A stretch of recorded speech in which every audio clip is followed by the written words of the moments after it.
Hello and welcome to the Genuine Learning blog. My name is Melissa Galasso and I'm kind of excited to talk to you about Q1 2021 in review. I don't know where the first quarter of 2021 went.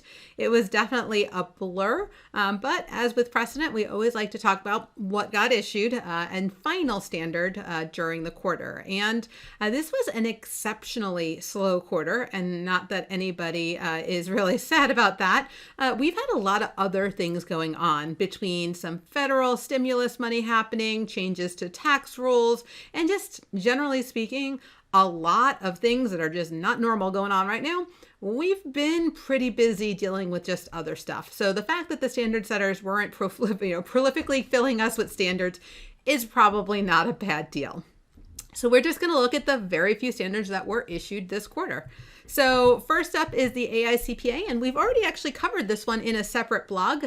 They did not issue any SASs, SARs, or SSAEs, but they did issue a third-party assessment engagement. And we talked a little bit about what this is, what do you have to do in terms of independence requirements for these new types, or not really new, just a clarification of when you're performing these, what are the requirements. So that was a nice clarification. If you didn't take a look at that blog yet, I recommend you take a look at it now if it impacts you. The FASB did get out three different standards this quarter, including the much awaited ASU 2021-03. And so we'll just kind of take a look here. The first one was a scope to reference rate reform, obviously with LIBOR going away. And with the changes happening in these IBORs around the world, we've had already ASU 2020-04, which addressed the actual reference rate reform. And there were some questions about scope and things that were not directly impacted by reference rate reform, but there were a lot of indirect. So they do clarify that many of those will meet the requirements for some of those exceptions and practical expedients. ASU 2021-02 was some practical expedients for the franchise world. And this is in particular related to revenue recognition and how many performance obligations do I have?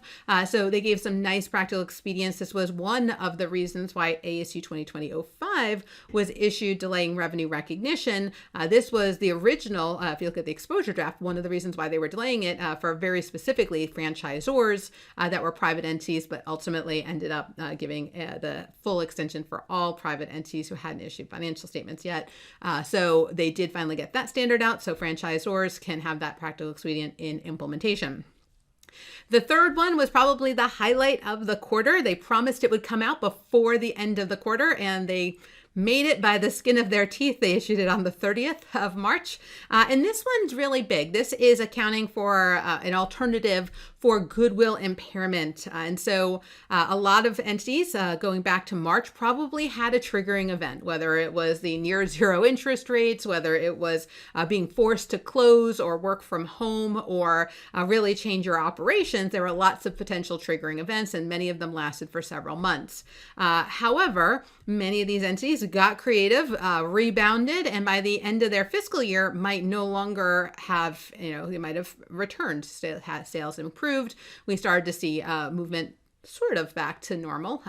And so the current standard said, well, if you had a triggering event, you have to look at it at that point in time, even if you don't make quarterly financial statements. And so they're going to give a private company exception here, allowing private entities to kind of pick when they do that triggering event evaluation, making it a little bit easier. Because for many entities, that's sort of like old news. And to put old news into financial statements is probably not the best for users. So they want it to be as up to date as possible. So we have been very excited about this standard. It was first brought to the FASB by the AICPA's Technical Issues Committee. And so they did a great job explaining some of the issues out there and using some great examples in their presentation. So super excited to see their impact come through as a final ASU. So bravo to them, and thanks for hopefully making that a little bit easier for all of our private companies as well as some not-for-profit entities. All right, Gatsby didn't issue anything in this quarter, so again, not a big deal. They did issue the proposal for compensated absences, but they did not issue a final standard this quarter. So that is a wrap on the final standards issued in Q1. Hopefully, we'll see a little bit of pickup in certain areas, but again, we don't need it to go back full steam. There's plenty of stuff going on right now in the world. So thank you guys so much for joining me, and I hope to see you on a future blog. Have a great day, guys. Bye-bye.